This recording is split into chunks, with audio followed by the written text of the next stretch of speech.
The word Shin in the title Shin Godzilla has many meanings.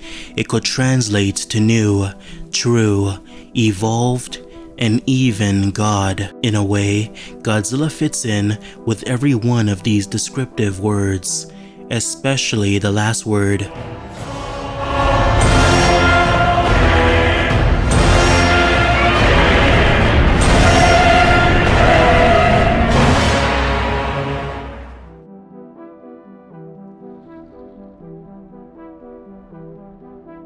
Godzilla is indeed a god. However, in the context of this particular film, Godzilla isn't a benevolent god or a hero here to save us from evil monsters, but a god of destruction whose sole mission is to assure our eradication. Shin Godzilla was the 31st Godzilla film, released 12 years after the last Japanese Godzilla movie. But there was something different about this version of Godzilla, something sinister, a being so evil and so dead set on our destruction that it was hard to call him a king of monsters, but more like a malevolent god of a new age. Let's briefly talk about the evolution of Shin Godzilla, its many destructive phases, and the creative process behind creating them. In the 1950s, there was an illegal dumping of nuclear waste into the Pacific Ocean. Deep within the Pacific Ocean rested a prehistoric marine animal. This creature lived a docile existence. It was unremarkable to say the least, until one day it consumed the nuclear waste that found itself near its home. Unfortunately, its consumption would lead to the worst and most unimaginable agony they've ever experienced, as the nuclear waste would wreak havoc on their body and force them to go through great, excruciating change that it could not fight back against. Imagine all your life you live a docile existence, but one day you go through unimaginable distress. You are forced to go through millions of years of evolution as your body becomes a living nuclear reactor, incinerating your insides and causing blood to explode out of every pore in your body. As you begin to overheat, you must frantically make your way to the surface to cool off, your only relief for the agony you're being put through. In Shin Godzilla, he isn't attacking because his home was destroyed or because of horrific scarring. No, it simply attacks because it's panicking, it's confused, and in agony. It does not understand why it's going through such pain. Its body excretes blood from its gills, and it frantically shambles on land, an unfamiliar territory it's scared to be in. It's quite hard to decipher what this Godzilla is meant to look like when we first see it, based off its large beady eyes and gills. It's clear that Godzilla is some kind of marine animal, something closer to an eel shark in its appearance. The creative team at first did consider using a basking shark as reference for Godzilla's early forms during the development of the film, with even its jaws opening up like a basking shark, which would have been very creepy to see. But in the end, they went for a more eel-like appearance. A T-Rex head was also considered early on for Godzilla's early forms, but it's hard to say for sure about how this would have looked like. Imagine as a child, your body has to forcefully undergo change to become an adult. Imagine the pain as your muscles and bones contort and enlarge, forcing you into the next stage of your evolution in mere minutes. This is what's happening to Godzilla on a constant basis, as it's evolving rapidly every minute that passes. It's because of this rapid evolution that we see this shambling fish-like Godzilla begin to stand upright. The legs it had just painfully gained in its quick evolution must be used in order to ensure its survival. Originally, before Godzilla stood upwards, we were meant to see this version of Godzilla gained the ability to crawl on all fours instead of slide on the ground. We can see this crawling version of Godzilla in the concept art and in pieces of test animation. In a deleted scene for the movie, we see Godzilla vomit out blood as a way to cool itself down. The blood it lets out is very acidic as it burns and melts anything it touches, giving us a clear indication of the pain it constantly goes through.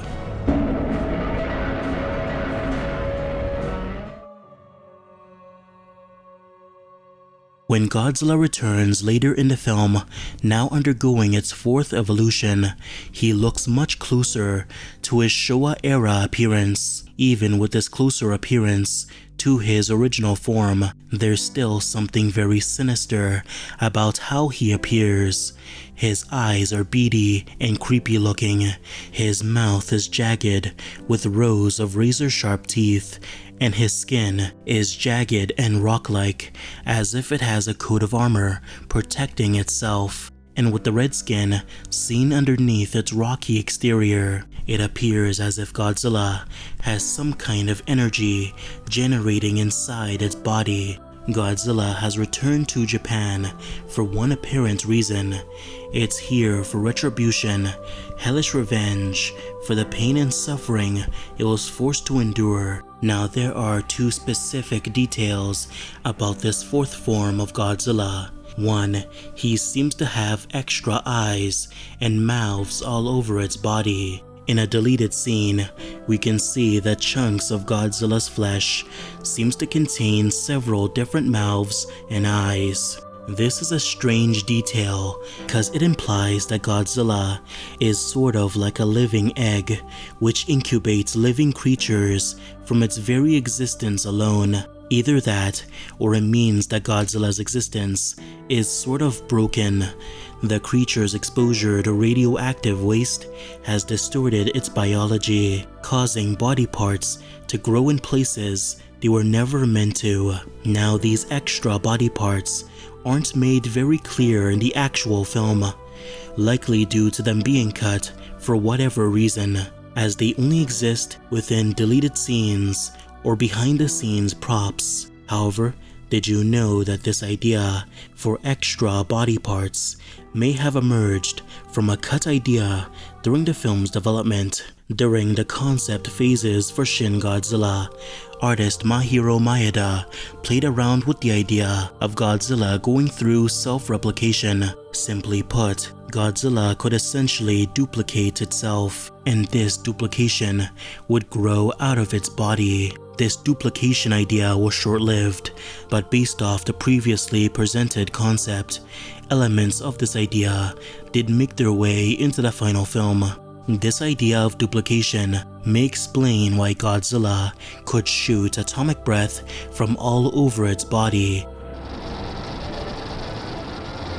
What I really love about the atomic breath in this film is how it can go from a skinny concentrated laser and erupt into hellish flames that engulf the earth around him. We've seen the atomic breath so many times in so many Godzilla films, but we've never seen it done in this way, and the purple color does help it stand out from every other Godzilla atomic breath we've seen. They did consider making the atomic breath blue originally during the development of the film, as you can see it in concept art and even test animations. Now this fourth form for Godzilla is the final version we witness in the film, and as the film makes it clear, each form is decided by Godzilla's environmental needs at that moment. When you think about it, what is the next evolutionary step in Godzilla's development? Well, it would be its need to wipe out humanity for good. Godzilla is petty. Despite destroying a good chunk of Tokyo, it could not satisfy its urge for vengeance. No, its rage wouldn't be fully extinguished until it could spread its apocalypse and destruction upon the whole world. That's why early on, the creative team gave Godzilla the ability to fly.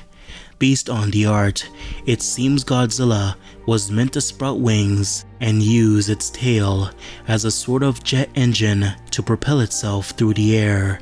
It's unclear why they never went through with this idea, as it's not the most ridiculous thing the character has done on screen.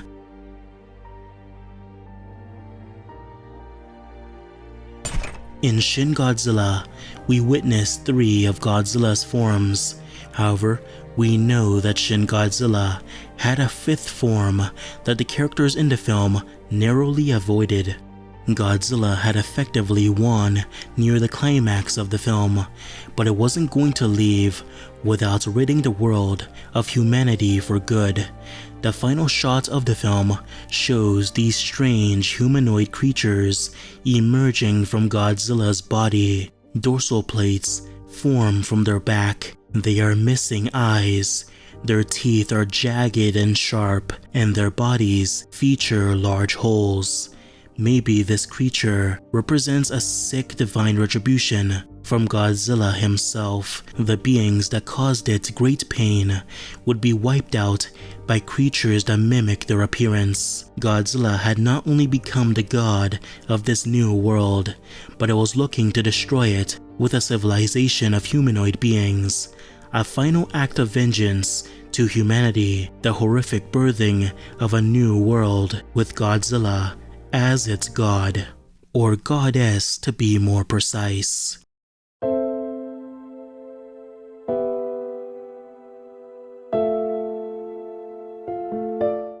According to the art and behind-the-scenes models, eventually Godzilla was meant to shed its monstrous appearance as if it was some kind of suit, and through its body, a new being would emerge. At first glance, this being takes on a feminine, angelic-like appearance. There's something almost peaceful about the way it looks. Its face is not twisted into anger like Godzilla. It appears calm and collected, and even motherly in a way. Despite how peaceful Godzilla looks here, this appearance is by far the most terrifying one yet. Godzilla has not suddenly shed their hatred and animosity all of a sudden. No, these feelings are still very much present, hidden underneath this calm humanoid appearance. This is Godzilla's final mockery on the beings it sought to destroy. Motherly was a good description of this tranquil existence. A mother, or dare I say goddess, here to bring upon a new world through destruction using its many humanoid creatures. It's unclear what exactly this Godzilla was capable of doing, but if you are aware of Hideki Anno's previous works like Evangelion, which also focuses on tranquil, human-like beings coming down to wipe out humanity, then it's not difficult to imagine what this version of Godzilla had at their disposal. It's pretty obvious why Toho would reject this design for Godzilla. While every form we've seen is radically different from what we'd come to expect from the character, this was just a step too far in terms of reinvention. Unlike most depictions of the character, this was a Godzilla who could not forgive, could not bestow upon mercy to its initial tormentors, and its evolutions ensured that humanity would be wiped out in the most horrid and brutal ways possible.